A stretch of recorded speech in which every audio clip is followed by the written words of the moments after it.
On today's show, the NBA has released its schedule. We know all 82 regular season games that the Cavs are going to play. There are some tough stretches, there's some easy stretches, and there are a lot of nationally televised games. We'll talk about it all on today's edition of Locked On Cavs.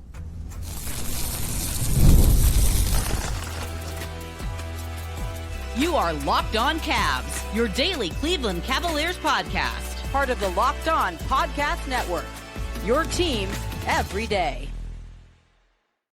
What's up, everybody? My name is Danny Cunningham, and you might know me from my time covering the Cleveland Cavaliers, places like my Substack, The Inside Shot, Cleveland Magazine, 92.3 The Fan, and a number of other stops along the way. And I want to say thank you to you for making today's edition of Locked On Cavs your first listen. And thank you for those of you that do make it your first listen every single day. You can find the show anywhere you get your podcasts, Apple, Spotify, or anywhere else. Make sure to drop us a 5-star rating, leave us a nice review, and of course, be a friend. Tell a friend about Locked On Cavs. Make sure you're subscribed. Make sure a friend is subscribed as well. And if you're watching the show on YouTube, do us a favor. Hit that thumbs up button for us. Click subscribe and hit that notification bell so you don't miss the latest Locked On Cavs content. A proud part of the Locked On Podcast Network, your team every day. And today's episode is brought to you by Game Time. Download the Game Time app, create an account, use code LOCKEDONNBA. That is LOCKEDON NBA for $20 off your first purchase. Terms do apply. On Thursday, we got the full complete schedule for the 2025-2026 Cleveland Cavaliers season.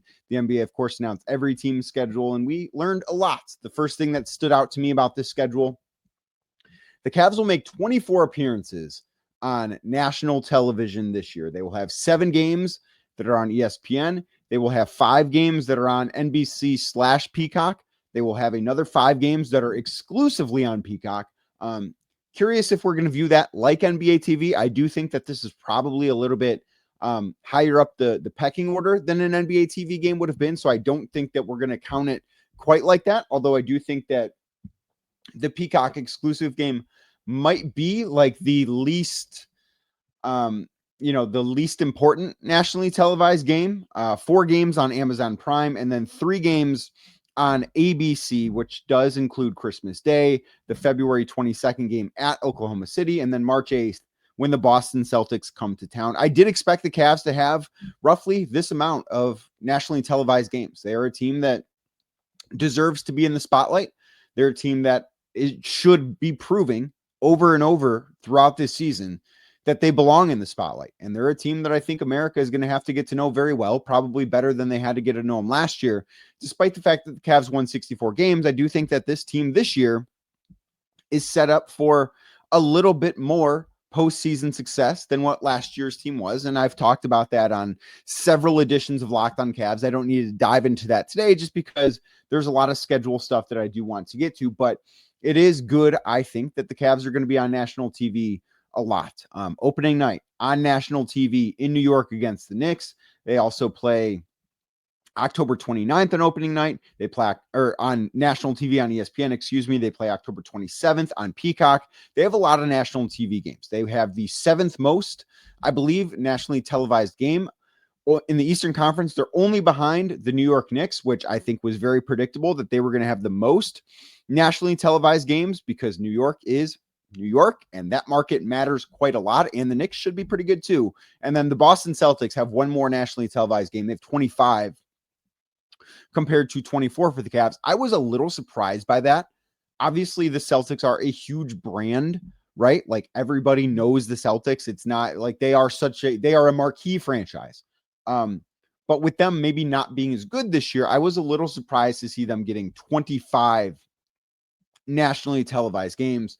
The Cavs will be opening up their home portion of the regular season on Sunday, October 26th against the Milwaukee Bucks at 6:00. I was a little surprised that the Cavs are opening up with 2 consecutive road games. Obviously, opening night in New York against the Knicks, and then Friday of opening week. So that would be, I believe, the 24th of October. They're in Brooklyn to take on the Nets. So they open up with 2 games in New York. And that is kind of one of the things too, that I look at the schedule and I see something that the Cavs, I don't believe had last year, but have much more of this year. And it's the baseball type schedule, right? Think back a couple of years ago.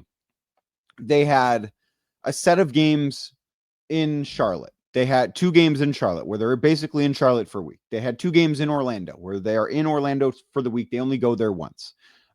They had 2 games in Brooklyn against the Nets that year where they go to New York for a week, they play the Nets twice, and then they come home. They didn't have any of that last year, but that is back this year. Obviously, they have the opening week, which is not the same because they're facing 2 different teams, but they are staying in the same city.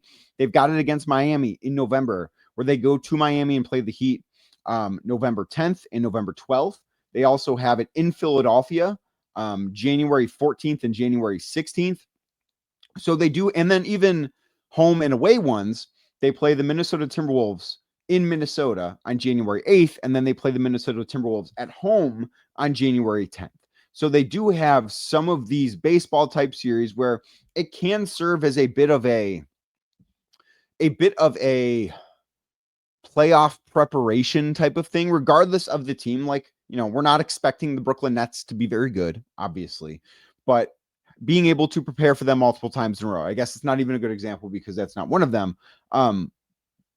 Philadelphia might be good, might not be good, but the fact that they get to play Philadelphia twice is a really good thing. Miami comes to Cleveland for 2 straight games, so they'll get to do that with Miami a couple of times. I think that's really good preparation for the team. I think that's a really good thing in terms of preparation for the coaching staff at the end of the season in games that might not matter. They have 2 games against the Atlanta Hawks right in a row, one in Cleveland, one in Atlanta.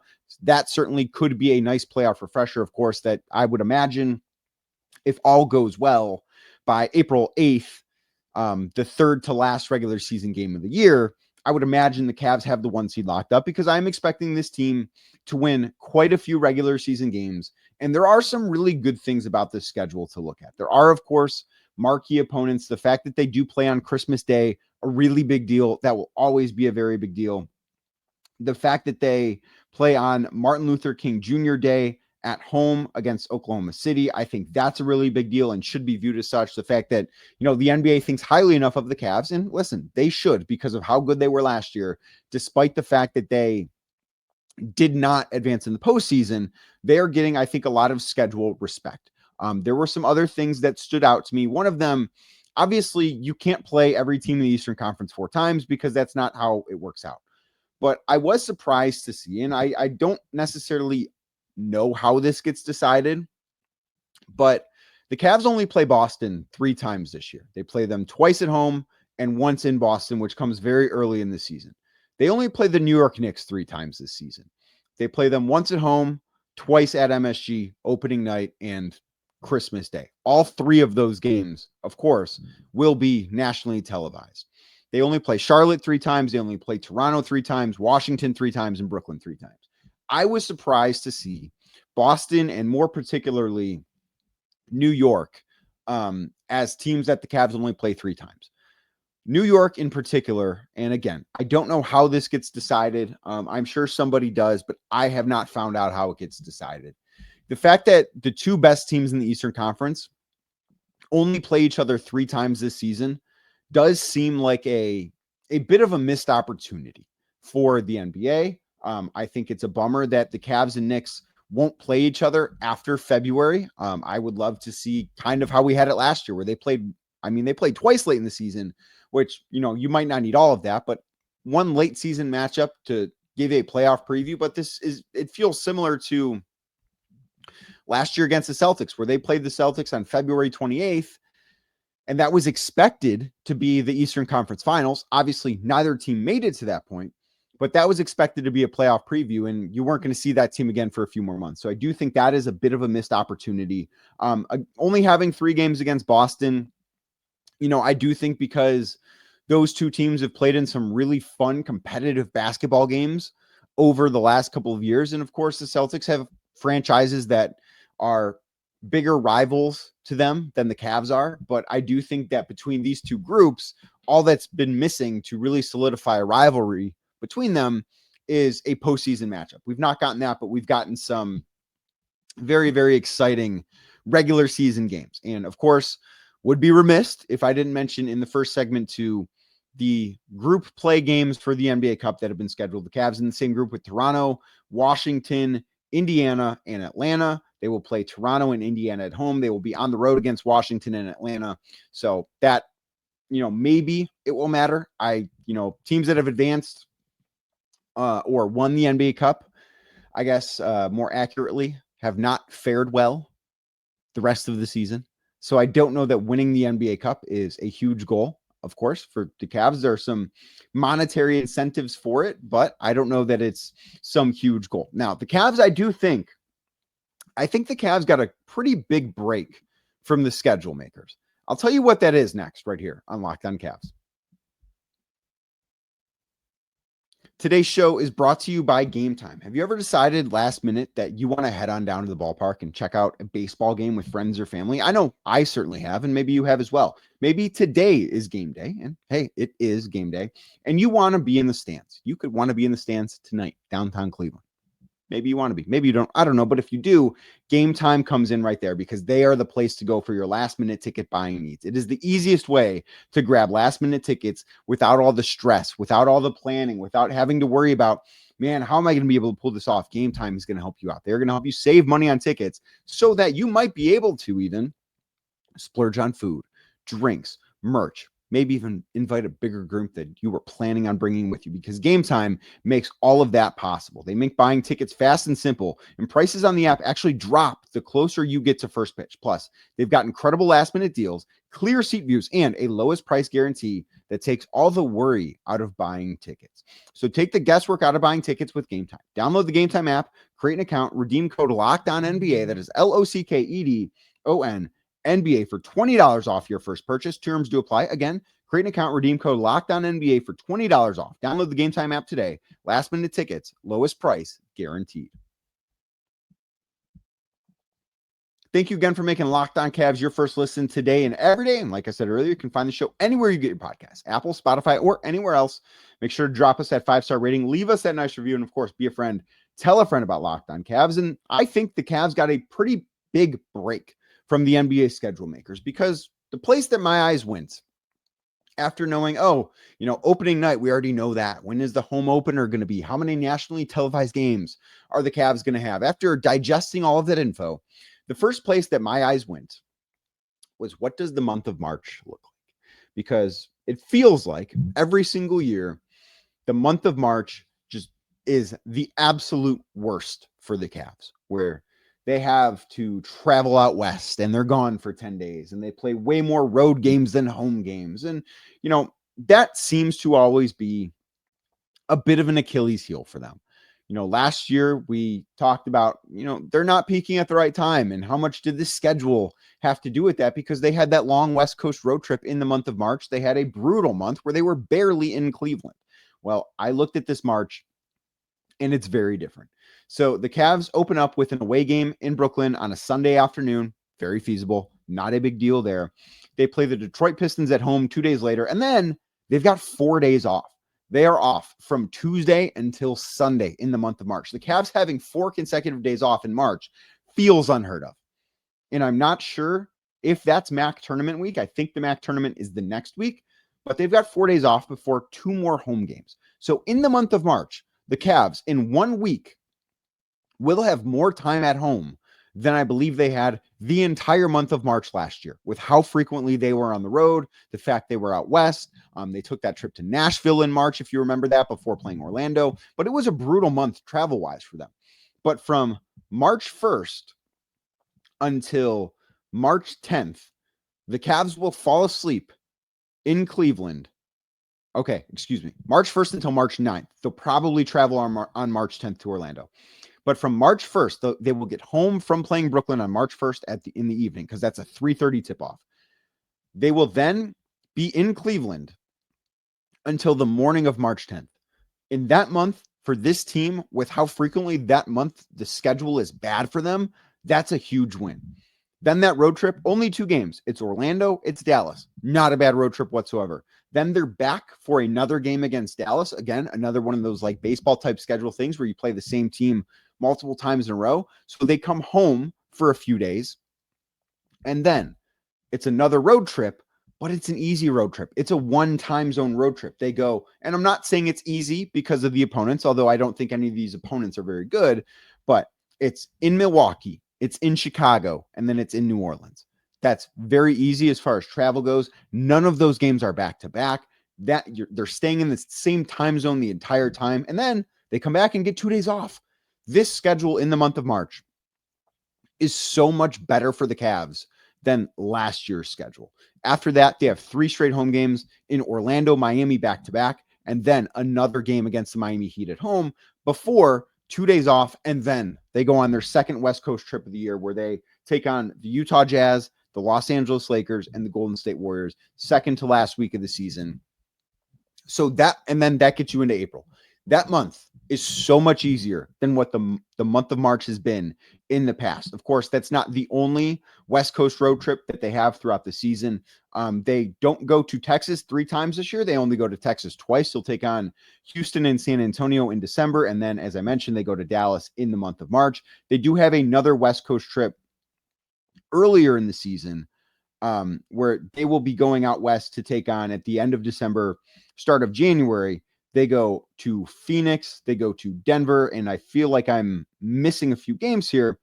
But the West Coast trip, found it. Never mind. They go to Phoenix at the end of January. They go Phoenix, Portland, Los Angeles, Sacramento, Denver. Not the easiest trip in the world, but the good news about that, they have 2 days off multiple times on that trip. They have no back-to-backs on that road trip.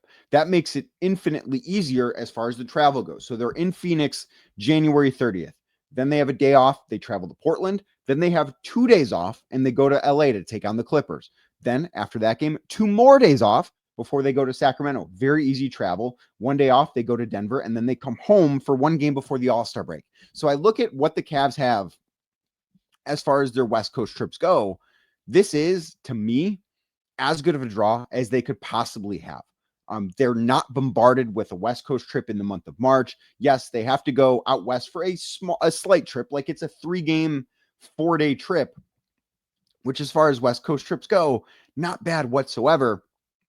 Have to be really, really happy about that because of what last year was with not just having 2 West Coast trips that were long because they had a 4-game one, then they had a 5-game one. But the fact that they're not on the road for too long is a really good thing. So the longest trip that they have as far as road games goes is that January 30th to February 9th trip that I brought up, where they will be on the road for 11 days. They'll play 5 road games. That's the West Coast trip, the first West Coast trip, which, as I mentioned, not that bad as far as travel goes. It could be much, much worse. They also have 4 3-game road trips, which those happen all the time in the NBA. So I do think that the Cavs got put in a really good spot as far as the schedule goes. And they also have 14 back-to-backs. 4 of those are home sets where they play at home both nights. That's December 5th and 6th, December 22nd, 23rd, March 8th and 9th, and March 24th and 25th. 7 back-to-backs where they are at home for the first game, and then they are on the road for the second game. They also have 1 road back-to-back plus 2 road home back-to-backs. So those ones road, obviously both games are on the road, and then the road home, the first game is on the road and the second game is at home. So the Cavs, I think, could have been put in a much more difficult position as far as this goes. I think that they really, really do have a pretty good break as far as when things are going to be tough for them. This doesn't mean the schedule is without tough stretches, because it certainly is not, but there are marquee games I think that the Cavs do have for being the best team in the Eastern Conference, where they are going to have a bullseye on their back essentially all season long. I think that they got a pretty good gift from the schedule makers when this one came out. Now, of course, there's much more to dive into, so we're going to do that next right here on Locked On Cavs. So some other notes as far as the Cavs schedule goes: the longest homestand that the Cavs will have is 6 games over 11 days. It's early in the season. It's November 13th through the 23rd, with Toronto, Memphis, Milwaukee, Houston, Indiana, and the Clippers all coming to Cleveland for those games. I do think that it is a good thing for the Cavs to have a long homestand over 11 days, 6 games in 11 days, not some just a lot of rest in there, obviously playing more than every other day at that point. But I do think being home early in the season and being able to, especially as there are some new faces on this Cavs team, being able to work those guys in with maybe some practice time in Cleveland, I think could be really beneficial. So I do think that's another break that the Cavs caught in their schedule. And I also look at this and I think it's really cool that they play on holidays, they play on Halloween, they play on Christmas, they play on New Year's Eve, which nobody in basketball cares about. Martin Luther King Day obviously is a very big deal. They play St. Patrick's Day, which basketball does not matter. And then they play on Easter as well, which I do think of as a basketball holiday. So I think it's cool that the Cavs are going to be in that sort of spotlight as well. And as I look at the schedule, I think that I think the most difficult month for the Cavs might be the month of January. And I know March has some really tough opponents too, and that might be the second most difficult month. But I look at January and the Cavs play Denver, Detroit, two playoff teams, Indiana, who, probably not going to be a finals caliber team, but I don't think the Pacers are going to stink. Minnesota twice have gone to back-to-back Western Conference Finals. The Jazz, who will stink. Philadelphia, nobody knows. They have 2 games against them. They play the Thunder. That's on MLK Day in Cleveland. Charlotte will stink. Sacramento will stink. But then 2 more games against Orlando, a game against the Lakers. Like, that is a tough month where, yes, they have a lot of those games are at home, which is certainly beneficial to the Cavs. But that's a month where I look at and say there are a lot of really good opponents on the schedule for Cleveland. And I do think some of that is true in March as well. Like, Brooklyn, not going to be good. Detroit should be pretty good. Boston, I think, will be average. Philadelphia, again, nobody knows. Orlando should be good. Dallas should be good. And maybe Kyrie Irving will be back at that point. Milwaukee will be average. Chicago will be okay. New Orleans will probably not be good. Orlando again. Miami twice. The Jazz, who, as I said, stink. And then the Lakers should be pretty good with Luka Doncic in his second year in Los Angeles. So I look at that and say, okay, that is something that those months are going to be challenging. And I also think the other thing that is worth looking at here, I mentioned the teams that the Cavs only play 3 times. And those are basically the teams. One of those teams, the Cavs, if they do not advance out of the group play stage of the NBA Cup, they will play one of those two of those teams, with an extra game. So last year they played Brooklyn and Washington with extra games, if you remember. This year, maybe it's Boston. Maybe it is New York, although I don't know if the NBA is going to want to put the New York Knicks and Cleveland Cavaliers, if they both don't advance, as like an afterthought primetime game. It's like, hey, neither of these 2 teams advanced out of group play, but here's a game that more people are going to care about than the semifinals, because that probably would be the case depending on which 2 teams do advance. So I think that one of those teams being a team that the Cavs could play a 4th time, like, maybe that is another gift from the schedule makers. Maybe it isn't. I don't know what it's going to look like. But I do think overall, there are tough stretches. There are easy stretches. The schedule is what it is. I look at this, and the Cavs were always going to play 82 games.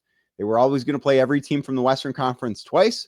They were always going to play most teams from the Eastern Conference 4 times and a handful of teams 3 times. And that's what we've learned. Now, we will dig more into this. There's a lot more to go on. And of course, there will be twists and turns throughout the season, because that's how the NBA season goes. But I look at this and say, you know what? Compared to previous years, especially given the West Coast trips that the Cavs have had later in the season, I don't think the Cavs are in bad shape whatsoever. I think that this schedule, while maybe not the easiest schedule in the world, and of course the Cavs being on national TV 24 times should be looked at as a big deal. And it is a big deal. I look at it and say, you know what? The Cavs have earned this. The Cavs are going to be tested. The Eastern Conference is not very strong, so that leads to a lot of games that the Cavs should be favored to win when that time does arrive. But ultimately, I like that the Cavs are on national TV a lot. I like that all 3 games against the New York Knicks are going to be games that there are a lot of eyeballs on nationally, because those are the 3 biggest games, in my opinion, in the Eastern Conference all year long. And I do think that that's a really cool thing. I like that they have a Peacock exclusive game against the Detroit Pistons. I like that a game in Philadelphia on national TV. And I'm very happy that when LeBron James and the Lakers come to town, that game's on ESPN. That game should always be nationally televised. Anytime LeBron is in Cleveland, it should be televised until he potentially, maybe, I don't know, plays for the Cavs next year. Then, of course, not all 82 going to be televised at that point. But I do think, and in speaking to, I don't remember if I wrote about this. I know I wrote about it. I don't remember if I talked about it here. but a lot of the Western Conference teams that the Cavs play, a lot of those games are nationally televised games. Like I said, the Lakers at home is a nationally televised game. Obviously, Oklahoma City, nationally televised game. They have a nationally televised game against the Spurs. They have another one against the Warriors. They have both of them, obviously, against the Thunder. Minnesota's a nationally televised game. Like, that makes a lot of sense, I think, for the NBA, because they are highlighting the Cavs a bunch to have some of those Western Conference teams in nationally televised games in Cleveland against the Cavs. But thank you for making today's edition of Locked On Cavs your first listen, and thank you for making it your first listen every day. You can find the show anywhere you get your podcasts, Apple, Spotify, or anywhere else. Make sure to drop us a 5-star rating, leave us a nice review, and of course, be a friend. Tell a friend about Locked On Cavs. Make sure you're subscribed. Make sure a friend is subscribed as well. And if you're watching the show on YouTube as we get out of here, do us a favor. Hit that thumbs up button for us. Click subscribe and hit that notification bell so you don't miss the latest Locked On Cavs content. I'll be back on Monday talking about how the Cavs match up with the New York Knicks.